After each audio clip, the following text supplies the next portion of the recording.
Alright, so tonight I'm working on the Suzuki GZ250 I just picked up last night, and uh, the exhaust valves are clattering real bad in it, but I took the little valve cover off right here and jacked in there. It's so loose, they're just flapping back and forth because they're so far out of adjustment.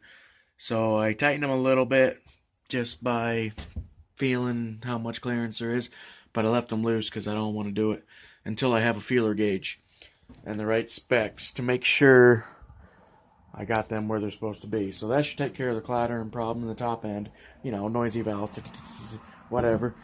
But it's not revving up. So I checked the intake valves and they're tight, which I'm gonna have to check them with the feeler gauge too. They might be too tight. I'm hoping that's not why the bike doesn't want to rev.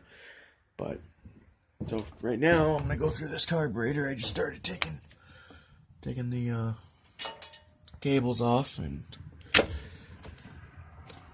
I guess I gotta take this. I gotta take the choke out, take this clamp off right here.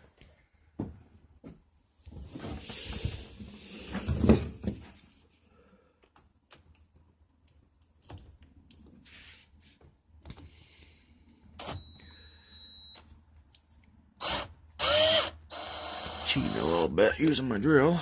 Alright, so I got that loose.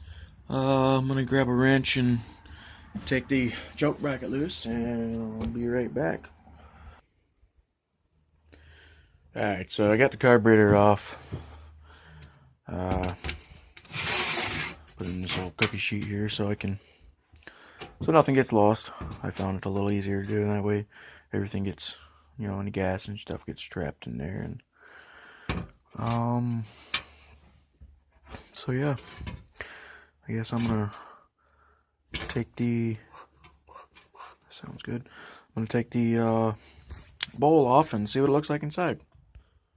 When you're taking these bowl bolts out, I'm sure many of you have had problems getting these screws out. Always take the time to find your best screwdriver that fits, or in my case, I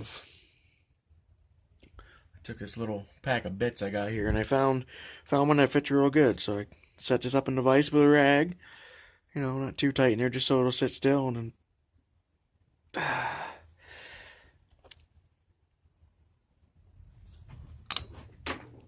and that one's gonna be a bugger. Oh.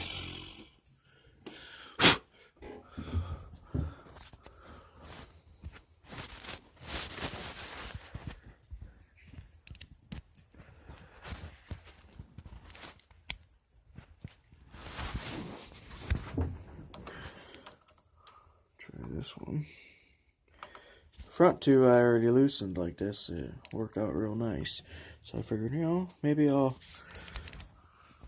put that in my video.